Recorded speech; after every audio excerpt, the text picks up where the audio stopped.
Kanina alas 4 ng umaga, latest location natin para kay Severe Tropical Storm Tino ay nasa layong 430 kilometers silangan ng Giwan sa may Eastern Samar.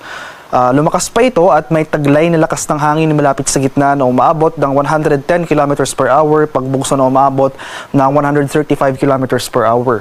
Patuloy yung paggalaw nito, generally west-southwestward sa bilis na 30 km per hour.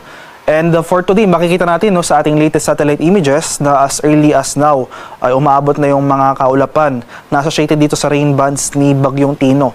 So later in the day, asahan natin yung magiging masungit yung ating panahon sa eastern sections ng Visayas at sa Mindanao, as well as some portions of Bicol region.